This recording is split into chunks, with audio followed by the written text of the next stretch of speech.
622 here, Big 550, KTRS. Let's talk to our friend Scott Goldberg, who had to go to a desert island for about 6 or 7 weeks after that World Series loss. But he's back, and he's off his leave from ABC News covering this Old Navy story. Good morning, Scott Goldberg. Good morning, McGraw. I'm doing better. Thanks for your concern. You got it. We're here for you. So Old Navy seemed to have stepped in it, huh?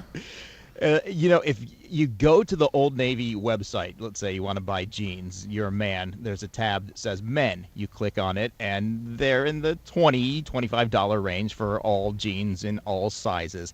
If you're a woman, you have two options. There are two different tabs. This is where the problem begins. There is a tab for women, and there's a tab for women's plus. So they're setting aside plus sizes to begin with. What's more, the same style jean costs more if it's a plus size than a regular size. This was discovered, or at least brought to the world's attention, by Renee Posey from New York State, and she started this petition on change.org saying, you guys need to change your policy here. It costs $12 to $15 more on average for plus size women's jeans, and you've got them set apart in this separate tab. That is sexist, it's sizist, and right now that petition has more than 37,000 supporters. Has Old Navy responded at all?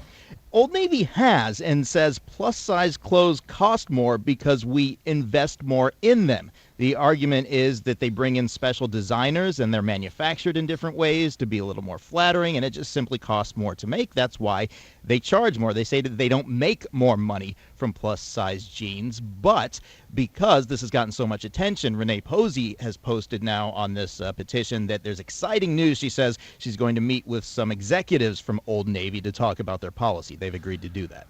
What about the plus-size tab? The argument is that there's not a plus size for the men, there's a plus size only for the women. Right. They set it apart if you are a woman looking for jeans up to a certain size. If you want something that I think it's size 18 or larger, then you have to go to the plus size tab. If you're a dude looking for jeans, you just go to the men's tab and you just choose your waist size. It doesn't matter how large that waist size is. It's all in the same place. And it's interesting, too, I'm seeing from your story that plus size clothing for women at Old Navy is not available. They can't buy them in the store, so they have to buy them online. Yeah, that's another part of this. That you're right, Kelly, that they should have the same product in the store. You shouldn't have to go online to shop. And I don't know what the rationale is there. Maybe they just don't produce as much plus size clothing to begin with, so the inventory isn't there. But for whatever reason, yeah, it's an online only purchase. Well, you could also make, if you wanted to be, a conspiracy theorist, you could say that Old Navy doesn't want bigger sized people in their store because that doesn't necessarily look good for people looking in their store, so they want to push those people off to the internet. Well, you could make that argument, McGraw, but it's in the clothing industry and fashion industry in general now, you're seeing more of an appeal to plus sizes. There was this dust up with Calvin Klein recently when they introduced what they called a plus size model. She was wearing size 10, which many people don't consider to be plus size, right. So that was its own controversy. But this is a larger demographic now. More and more people are looking for plus size clothing, so it does make some business sense to at least make this available. Yeah. I go into J. Crew every once in a while, and their double XLs is like a small for somebody else. So there's clearly something to this where, these clothing manufacturers only want certain size people wearing their clothes.